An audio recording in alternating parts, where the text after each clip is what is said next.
Unang Samuel, ika-16 na kabanata.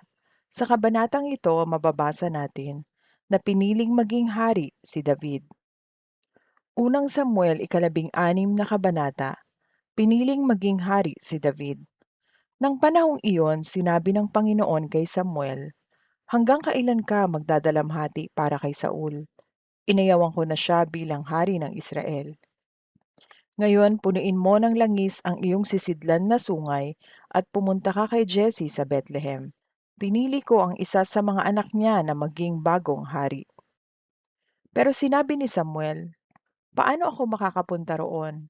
Kapag nalaman ito ni Saul, tiyak na ipapapatay niya ako." Sinabi ng Panginoon, "Magdala ka ng isang dumalagang baka sa Bethlehem at sabihin mo sa mga tao na pumunta ka roon para maghandog sa Panginoon. Imbitahin mo si Jesse na sumama sa paghahandog at tuturuan kita kung ano ang gagawin mo.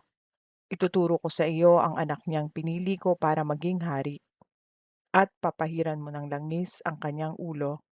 Sinunod ni Samuel ang iniutos ng Panginoon.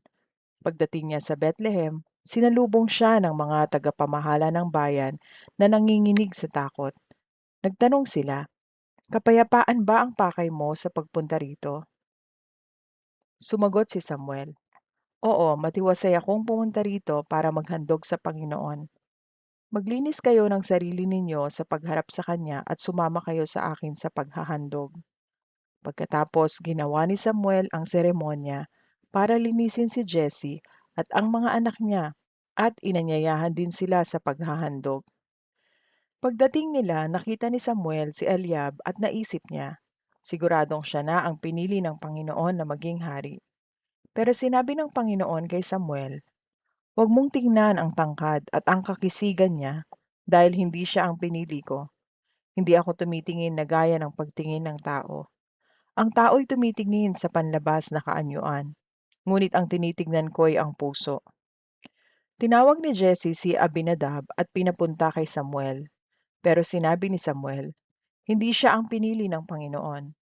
Pagkatapos, pinapunta ni Jesse si Shammah kay Samuel, pero sinabi ni Samuel, hindi rin siya ang pinili ng Panginoon.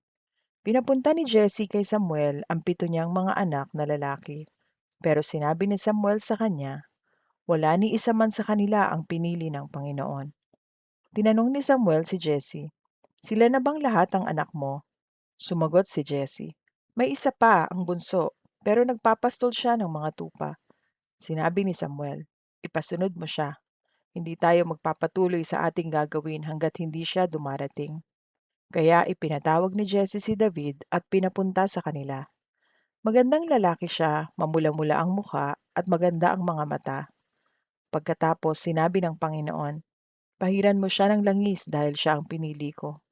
Kaya kinuha ni Samuel ang langis at pinahiran niya sa ulo si David sa harap ng kanyang mga kapatid. Simula ng araw na iyon, napuspos siya ng Espiritu ng Panginoon. At umuwi naman si Samuel sa Rama. Naglingkod si David kay Saul. Umalis kay Saul ang Espiritu ng Panginoon at pinahirapan siya ng masamang espiritu na ipinadala ng Panginoon.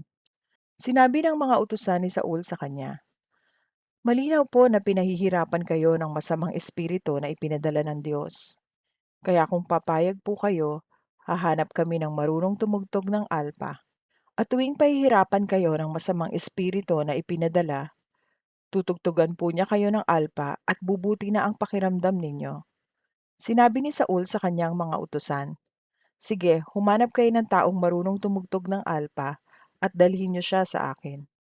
Sumagot ang isa sa kanyang mga utusan, "Nakita ko po na ang isa sa mga anak ni Jesse na taga Bethlehem ay magaling tumugtog ng alpa. Bukod pa roon, matapang po siya at mahusay makipaglaban. Magandang lalaki, mahusay magsalita at sumasa kanya ang Panginoon." Nagsugo si Saul ng mga mensahero kay Jesse para papuntahin sa kanya ang anak ni Jesse na si David na pastol ng mga tupa. Kaya pinapunta ni Jesse si David kay Saul na may dalang mga regalo. Isang asno na may kargang tinapay, isang balat na sisidlan ng puno ng katas ng ubas, at isang batang kambing. Naglingkod si David kay Saul at nagustuhan siya ni Saul kaya ginawa niyang tagapagdala ng armas si David.